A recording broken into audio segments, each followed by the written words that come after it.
하나님 말씀은 요한복음 1장 1절에서 4절까지의 말씀입니다. 요한복음 1장 1절로 4절 말씀,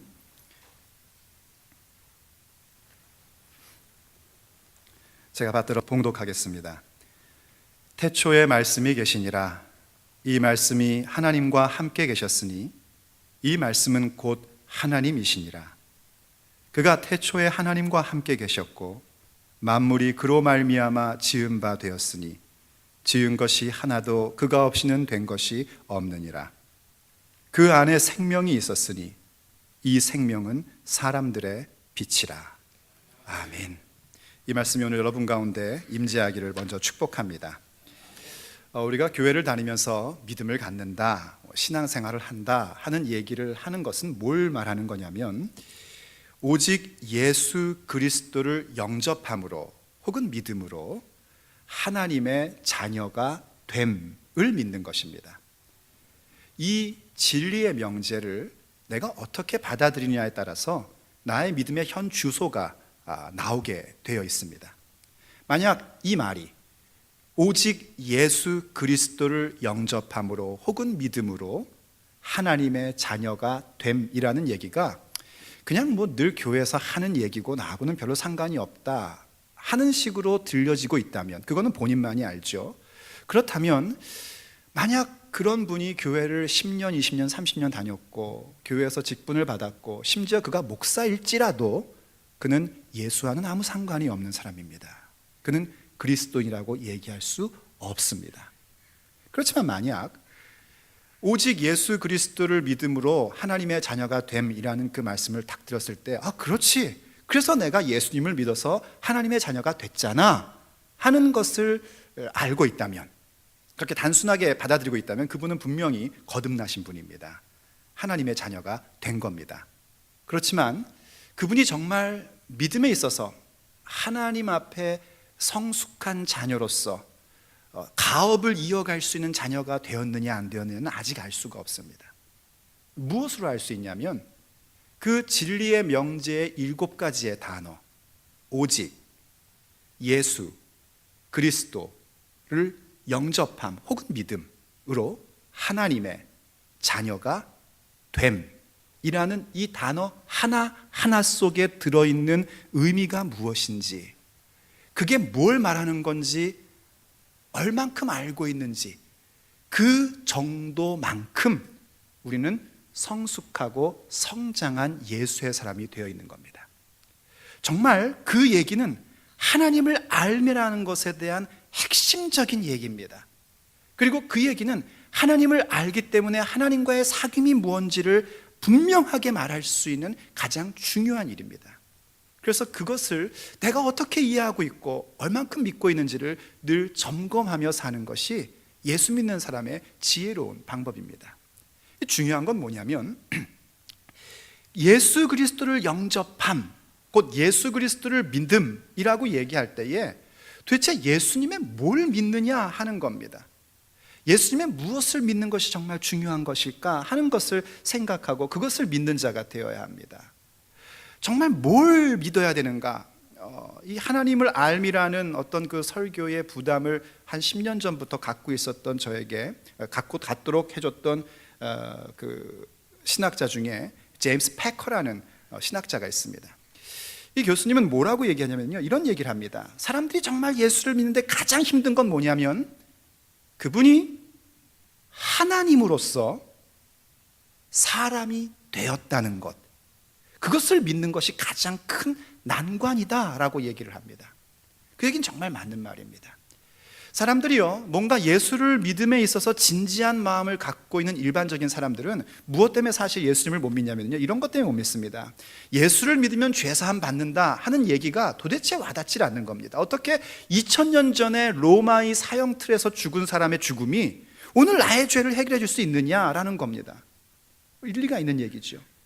또 혹은 이런 것 때문에 못 믿습니다. 아니, 어떻게 생물학적으로 동정녀가 애를 갖고 낳을 수가 있냐, 이른바 동정녀 탄생에 대해서 믿을 수가 없어가지고 힘들어합니다. 또 어떤 사람들은 예수께서 부활하셨다 그러면 어떻게 죽은 사람이 부활할 수 있느냐, 차라리 일각에서 얘기하는 것처럼 예수님이 그냥 잠시 까무러쳤는데 사람들이 몰라가지고 죽었다고 했다든지, 아니면 어떤 동방의 신비로운 방법으로 호흡을 잠시 멈추는 방법으로 죽은 척했다가 살아났다든지, 그러면 이해가 되겠는데 어떻게 죽었던 사람이 다시 살아나가지고 지금까지도 생존하고 있다고, 살아계신 분이라고 주장을 할까 하는 부분 때문에 믿음을 갖는 걸 힘들어합니다.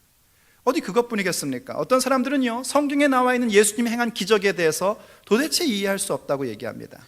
병자가 낫는 건 그래도 많이 받아들입니다. 왜냐하면 그거는 다른 종교에서도 일어나고 일상에서도 가끔씩 일어나는 일이거든요. 엄마가 아무 신앙이 없는 사람인데 아이가 아프니까 붙들고 누군진 모르지만 하여튼 뭔가에게 막 간절히 기도하고 축복을 했더니 애가 낫는 경우도 생깁니다.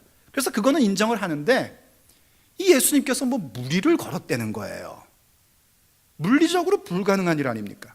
혹은 오병이어로 5,000명을 먹였다는 거예요. 도대체 있을 수가 없는 일이잖아요. 이런 것들 때문에 도저히 예수님을 믿을 수 없다라고 얘기를 합니다. 그렇지만 사실 정말 중요한 건 뭐냐면 그런 부분들이 아닙니다. 정말 우리가 믿어야 되는 건 뭐냐면 예수님께서 하나님이시라는 사실입니다. 예수님께서 하나님의 아들이시요 제2위의 성자 하나님이라는 사실을 믿는 겁니다. 그리고 그분이 사람으로 오셨다는 것을 믿는 것, 그것이 가장 어려운 일입니다. 만약 예수께서 하나님이라는 사실을 우리가 분명하게 믿는다면 다른 위에서 얘기했던 내용들이 믿기에 어려울 것은 하나도 없습니다.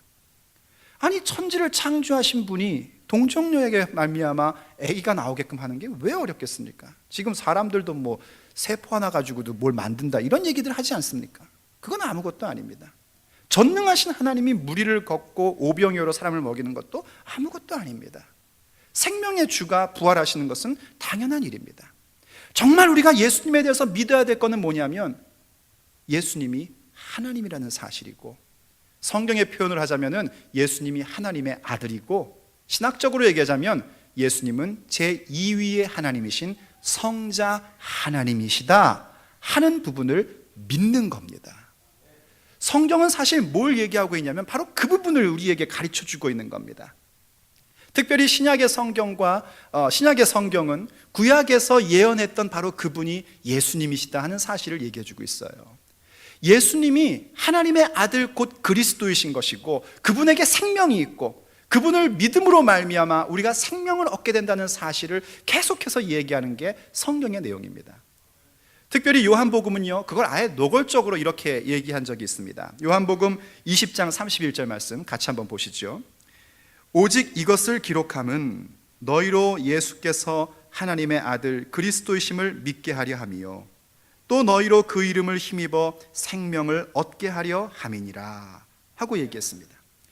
요한 사도가 성경 복음서를 기록하면서 마지막 부분에 와가지고 결론을 얘기하는 겁니다. 내가 왜 이거를 이 나이에 먹어서 이렇게 열심히 쓰고 있는가? 추측건대 요한복음이 굉장히 사도 요한께서 나이 많이 드셨을 때 썼을 것으로 생각이 되어지면 그렇게 얘기들을 합니다. 왜 내가 이 나이에 먹어가지고 이 글을 쓰는 줄 아냐? 힘없어 죽겠는데? 이유는 뭔가? 예수께서 하나님의 아들 그리스도라는 사실을 너희에게 알게 해가지고 그 이름을 힘입어 생명을 갖게 하려고 하나님이 본래 만드신, 우리가 지금 함께 나누고 있는 말씀의 맥락에서 얘기하자면 이런 얘기입니다. 하나님이 본래 우리를 창조하신 그 목적, 이 왜곡된 세상 속에서 죄와 사망의 권세 속에서 우리가 어떻게 하나님이 창조하신 그 모습 그대로 회복되며 온전케 될 수 있는지를 너희들에게 알게 하려고 이거를 썼다는 겁니다. 그게 성경의 가장 중요한 핵심의 부분입니다. 본래 생명은 하나님의 것이거든요. 피조물에게는 생명이라는 것이 스스로 존재할 수 없습니다. 모든 피조물의 생명은 무엇으로 말미암은 거냐면 하나님의 생명으로 인하여 들어온 것입니다. 하나님은 생명이시고 생명의 주인이십니다. 그래서 하나님으로만 모든 생명은 가능한 겁니다. 그런데 그 생명을 지금 어떻게 우리에게 주신다면은 하나님의 아들 그리스도 그 이름을 힘입어서 생명을 얻게 하신다는 거예요. 그래서 예수를 믿는 것이 얼마나 중요한지를 얘기해 주고 있는 겁니다. 그런데 이 부분에 있어서 우리가 사람들이 자꾸 오해를 하고 사람들이 자꾸만 착각을 하는 게 뭐냐면 성경에서 예수님을 하나님의 아들이라고 얘기하니까 마치 예수님이 뭔가 좀 부족한 분이 아니겠느냐라는 오해를 자꾸 합니다.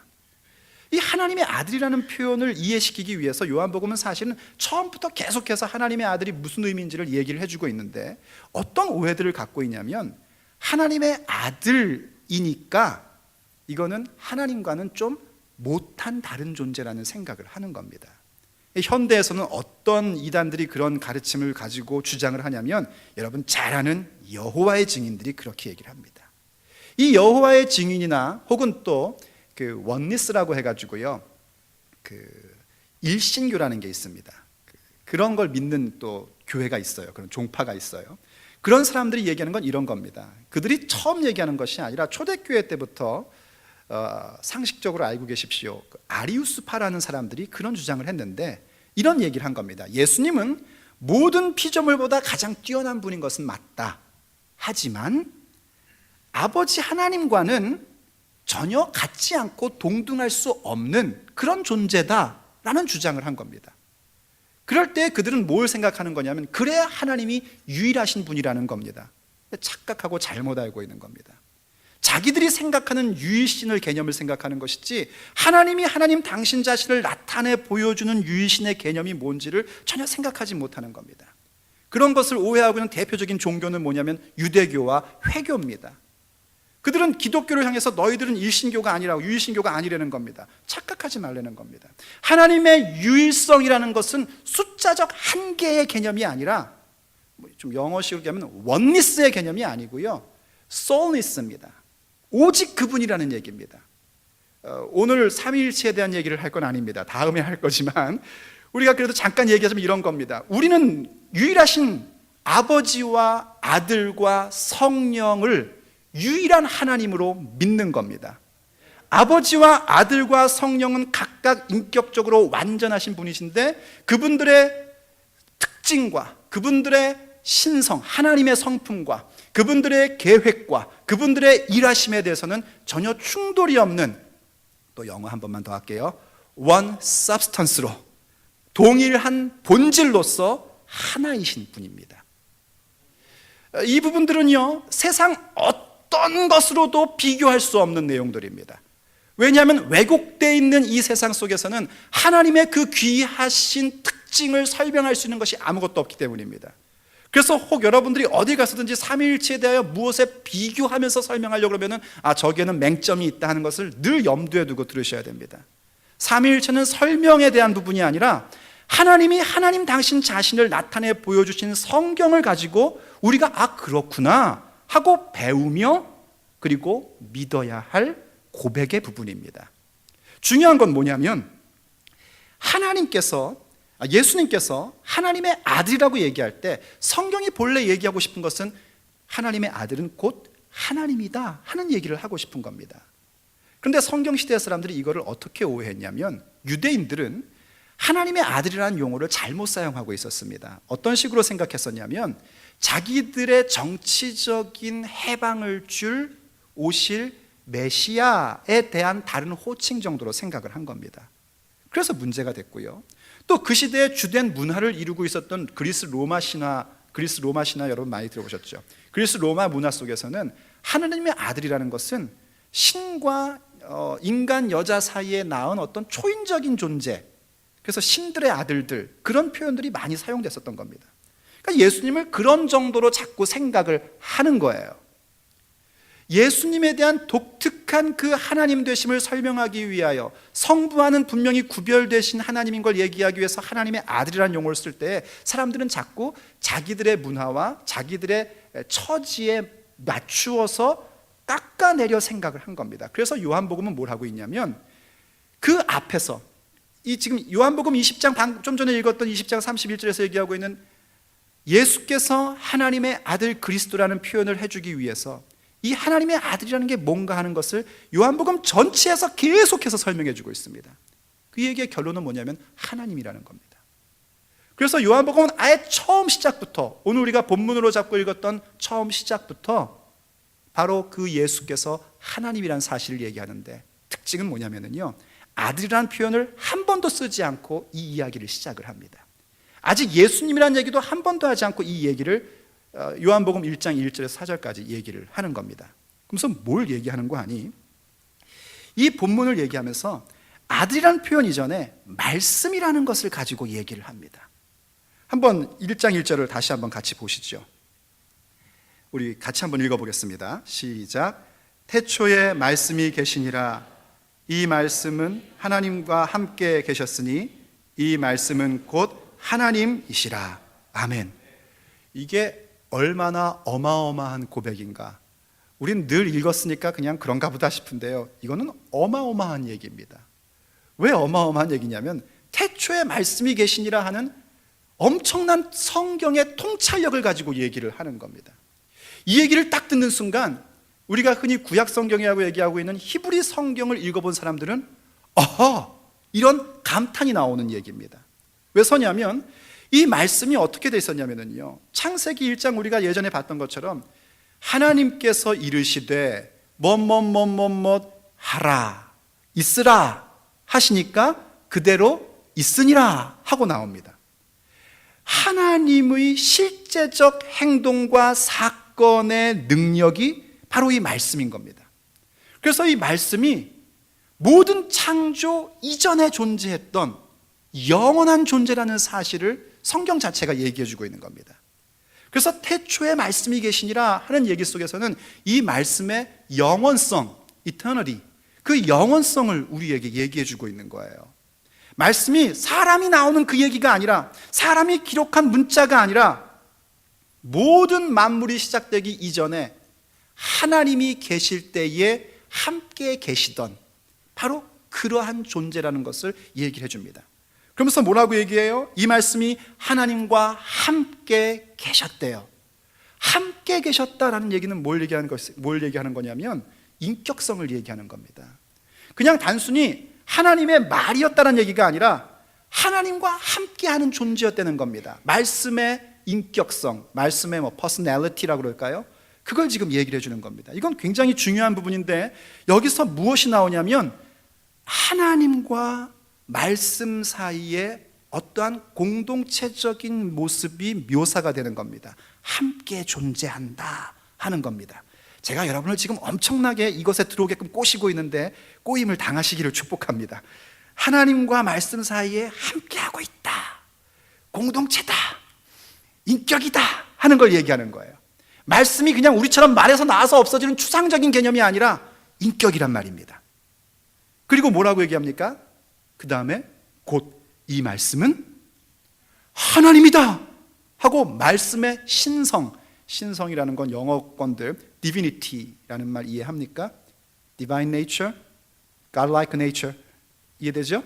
divinity입니다. 하나님의 divinity, 말씀의 divinity를 얘기해 주고 있어요. 말씀이 하나님이라는 겁니다. 우리가 알고 있던, 사람들이 알고 있던 천지를 창조하신 하나님이 분명히 있는데 그분과 함께 했던 말씀이었고 그분이 곧 하나님이라고 지금 얘기를 하고 있는 겁니다. 그러면서 2절에 들어가서는 뭐라고까지 얘기하냐면요, 2절과 3절을 다시 보시죠. 또 한번 같이 읽어보겠습니다.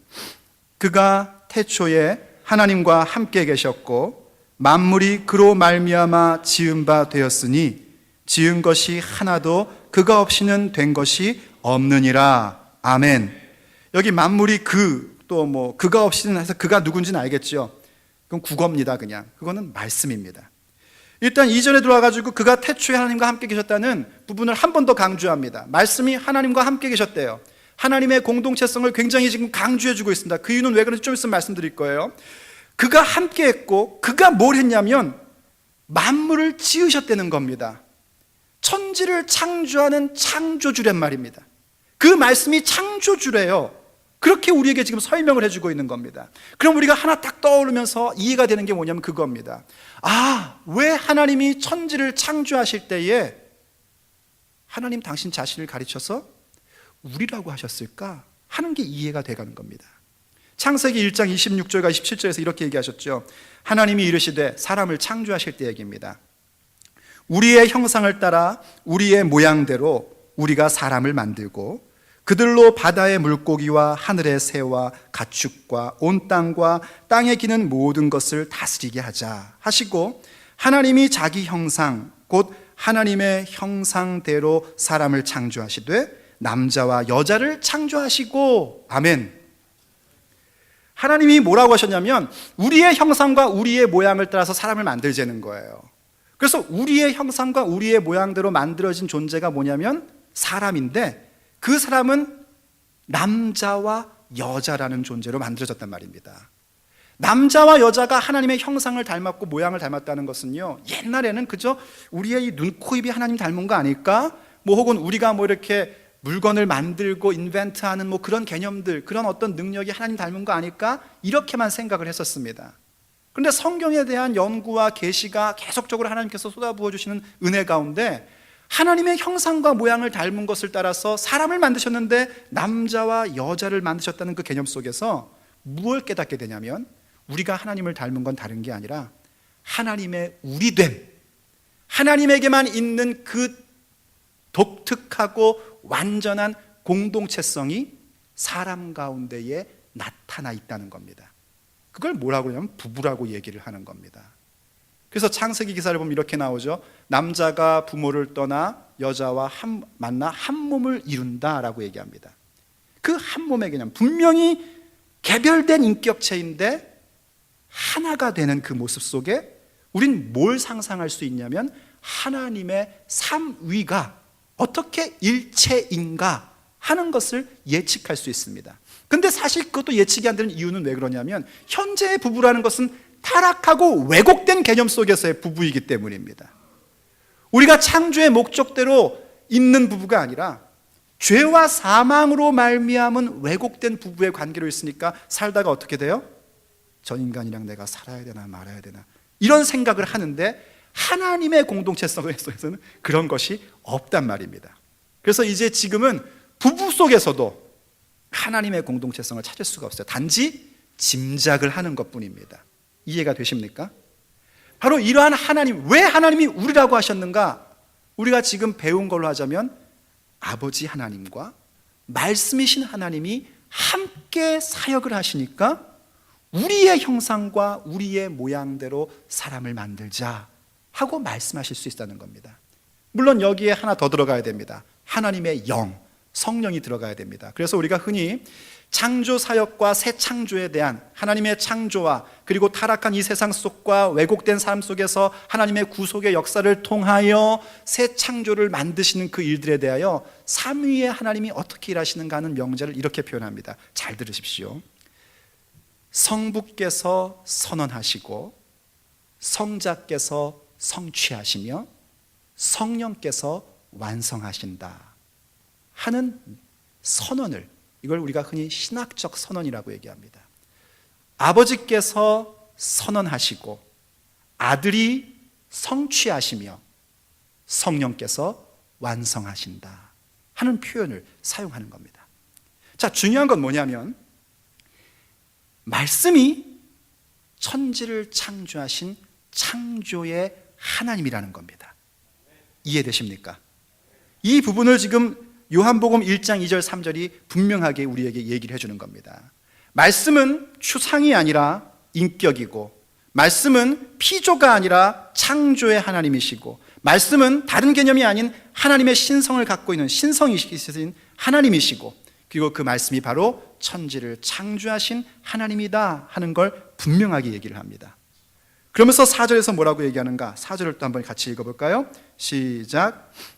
그 안에 생명이 있었으니 이 생명은 사람들의 빛이라. 아멘. 정말 아멘이 되십니까? 그 말씀 안에 생명이 있답니다. 아까도 잠깐 말씀드렸지만요, 생명은 오직 하나님께만 있습니다. 생명의 주인이시고 그분 자신이 생명이십니다. 그런데 그 말씀이 뭐래요? 그 말씀 안에 생명이 있단 말입니다. 그래서 그 생명이 사람들에게는 무엇이 되냐면 빛이 된단 말입니다. 우리가 어떤 존재인지도 우리는 알지 못했고, 우리의 인생이 어디로부터 와서 어디로 가야 되는지도 모르고, 그냥 이전 축구를 위해서 이렇게 살다가 그냥 죽는 게 인생인가 보다, 그냥 살다가 만난 거 하나 먹고 살고, 그냥 뭐 좋은 옷이나 좀 입고 남들보다 좀 좋은 집에 사는 게 사는 거지, 뭐 이렇게만 살 수밖에 없었던 사람인데, 그 말씀 안에 있는 생명이 우리에게 비춰지니까 그것이 빛이 되어서 우리가 누군지를 알게 되고, 우리가 왜 사는지 알게 되고, 우리가 어디로부터 와서 어디로 가야 되는지를 알게 되겠고, 내 인생에서 정말 중요하고 보람되며 내 생명과 내 시간을 걸어야 될 일이 무엇인지를 알게 되더란 말입니다. 그렇게 되는 현상을 뭐라고 얘기하냐면 구속이라고 얘기를 하는 겁니다. 그래서 이 말씀은 누군가 했더니 창조의 하나님이고 동시에 구속의 하나님이라는 사실을 지금 요한복음 1장 1절로 4절이 우리에게 명확하게 이야기를 해주고 있는 겁니다. 그래서 말씀이신 하나님을 알아야 합니다. 말씀이신 하나님을 알지 못하면 우리의 믿음은 다른 종교의 신앙, 종교 행위와 다를 바가 없는 것으로 전락해버립니다. 그런데 그 말씀이 누구신가? 우리는 알고 있습니다. 그분은 바로 예수 그리스도십니다. 그래서 예수를 믿어야 된다는 겁니다. 성경이 계속해서 우리에게 이렇게 얘기하죠. 요한복음 1장 14절과 요한복음 1장 18절 말씀을 보겠습니다. 말씀이 육신이 되어 우리 가운데 거하심에 우리가 그의 영광을 보니 아버지의 독생자의 영광이요 은혜와 진리가 충만하더라. 본래 하나님을 본 사람이 없으되 하나님의 품속에 있는 독생하신 하나님이 나타내셨느니라. 아멘. 말씀이 육신이 됐단 말입니다. 하나님이신 말씀이 육신이 됐대요. 이건 정말 너무 충격적인 얘기입니다. 이거는요, 사람이 지렁이가 됐다는 얘기보다 더 충격적인 얘기입니다. 사람이 지렁이가 될 수 없어요. 그런데 그게 진짜 됐다 하면 얼마나 충격입니까? 근데 그거는 덜 충격입니다. 왜냐하면 사람과 지렁이 사이에는 공통점이 있습니다. 둘 다 피조물이라는 겁니다. 둘 다 크리처라는 겁니다. 사람도 크리처고요, 지렁이도 크리처에 불과합니다. 그런데 지금 이 얘기는 무슨 얘기냐면, 말씀이 육신이 됐다는 것은 크리에이터, 조물주, 창조주가 크리처가 됐다는 겁니다. 이건 있을 수가 없는 얘기입니다. 그냥 띵 하고 충격받는 얘기인 겁니다. 창조주 하나님이 왜곡된 피조 세계 속으로 들어오셨다는 겁니다. 그게 뭐냐면 크리스마스입니다. 크리스마스는요, 선물 받고 기분 좋아하는 날이 아니고요, 충격을 받는 날인 겁니다. 창조주가 피조물이 되었다. 이게 크리스마스의 메시지입니다. 그거를 믿는 게 믿음입니다. 드디어 요한복음이 뭘 얘기해 줬냐면, 그 말씀이 뭔가 했더니만 독생자다라는 얘기를 해줍니다. 유일하신 아들, 하나님의 유일하신 아들이 바로 그 말씀이다 하는 얘기를 해주는 거예요. 그러니까 하나님보다 밑에 있는 못한 존재가 아니라 질서와 사역에 있어서 2위이신 것이지 못해서 2위가 아니고, 창조주의 하나님이요 구속의 하나님이 바로 이 말씀이며, 그 말씀이 육신이 되어서 우리 가운데 오셨고, 그 말씀의 육신이 되신 분을 통하여 은혜와 진리가 우리 가운데 충만해지고, 어떤 사람도 아버지 하나님을 본 사람이 없는데 인류가 드디어 말씀이 육신이 된 그 충격적인 사건을 통하여 하나님을 보게 되는 그런 기적을 갖게 됐다는 겁니다. 요한복음은 바로 그것을 우리에게 얘기해 주고 있는 겁니다. 말씀이신 하나님, 그분이 바로 예수 그리스도라는 겁니다. 그럼 여러분, 이것이 왜 우리에게 그렇게 중요한 것일까요? 왜 임영희 목사는 그 당연하게 들리는 얘기를 저렇게 막 어쩔 줄을 몰라 하며 얘기를 하는 걸까요? 왜냐하면 이 사실 때문에 우리가 예수를 믿어야 할 이유가 거기에 있기 때문입니다. 요한복음이 우리에게 이런 얘기를 해줬습니다. 1장 12절과 13절 우리 같이 한번 읽어보죠. 시작. 영접하는 자, 곧 그 이름을 믿는 자들에게는 하나님의 자녀가 되는 권세를 주셨으니 이는 혈통으로나 육정으로나 사람의 뜻으로 나지 아니하고 오직 하나님께로부터 난 자들이니라. 아멘. 많이 들었던 말씀이죠. 이 정도쯤은 나도 알아, 이럴 만한 말씀이죠.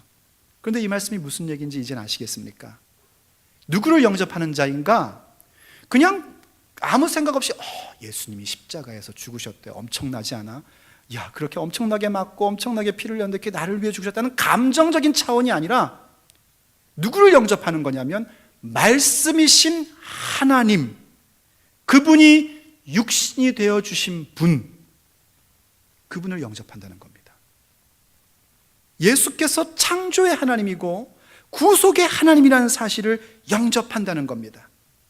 우리에게 주신 그 이름을 의지한다는 겁니다. 그 이름을 믿는다는 겁니다.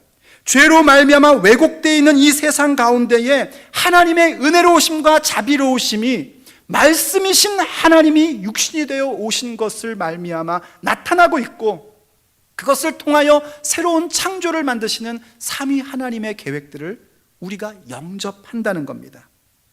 이것을 통해서 우리가 이제는 하나님의 완전하신 성취를 통해서 우리 자신이 하나님의 창조의 본래의 목적대로 하나님의 자녀가 되는 권세가 주어지게 됐다는 겁니다. 사람들이 그럽니다. 그냥 예수님 옛날에 있었던 그냥 훌륭하신 분으로 보면 안 되냐고. 그러나 그거로는 안 됩니다. 여러분, 이런 거 아십니까? 어떤 사람이 누군가를 위해서 자기를 희생할 수 있습니다. 누군가가 달려오는 차에 죽을 것 같은 것을 확 밀치고 자기가 차에 치여서 대신 죽을 수 있습니다. 자기의 희생으로 누군가를 살릴 수 있습니다. 한 사람의 희생으로 한 민족 공동체나 국가 공동체가 사는 일도 있을 수 있습니다.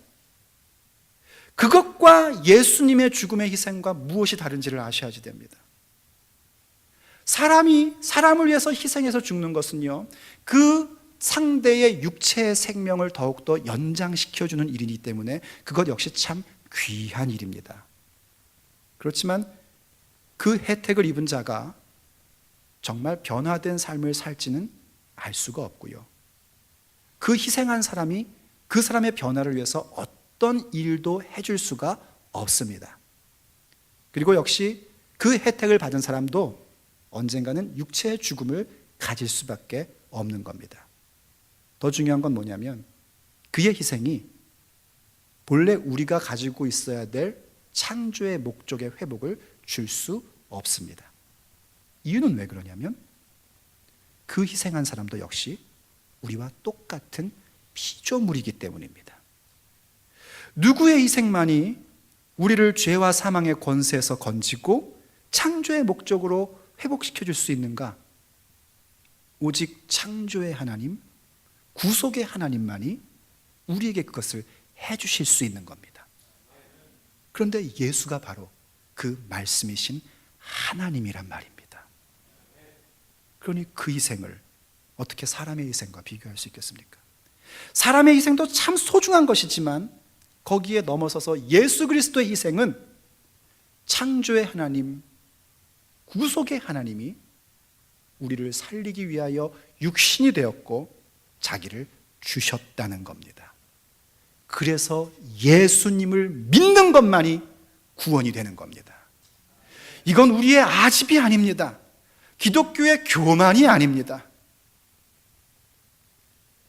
오직 하나님이 우리를 구속하시고 우리를 새롭게 만드시는 하나님의 진리입니다.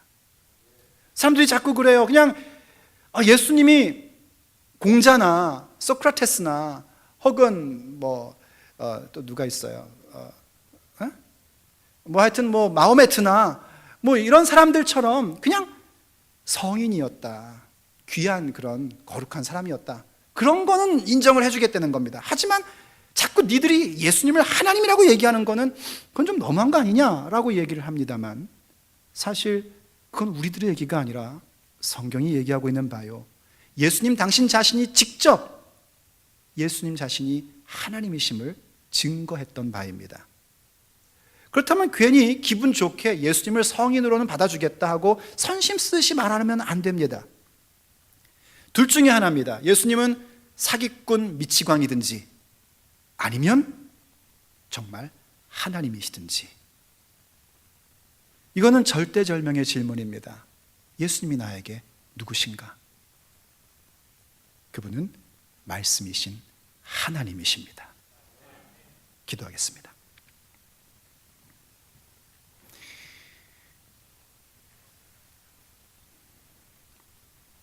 말씀이신 하나님, 아버지 하나님과 그 영광 가운데 함께 하셨고, 아버지 하나님과 창조하시는 일을 하셨고, 아버지 하나님과 구속의 하나님으로 존재하시는 말씀이신 하나님을 찬양합니다. 말씀이 육신이 되어 우리가 너무나 쉽게 이야기하고 너무나 당연히 얘기했던 그 속에 얼마나 놀라운 진리가 있는지를 우리가 새삼 깨닫습니다. 말씀이신 하나님, 우리 가운데 임하시어 우리의 왜곡되는 이 모든 모습들을 창조의 목적대로 유일하게 바꾸실 수 있는 말씀이신 하나님, 우리가 그 하나님을 아는 자들이 되게 하여 주옵소서. 그래서 우리가 구속받고 그리고 우리의 삶의 본래의 목적대로 새 창조의 모습으로 살아가며 완성될 거라는 그 사실을, 말씀이 육신이 되신 하나님을 믿음으로 이루어짐을 우리 모두가 깨달으며 고백하게 하여 주시옵소서. 우리 주 예수 그리스도의 이름으로 간절히 기도 올립니다. 아멘. 마라나타 주 예수여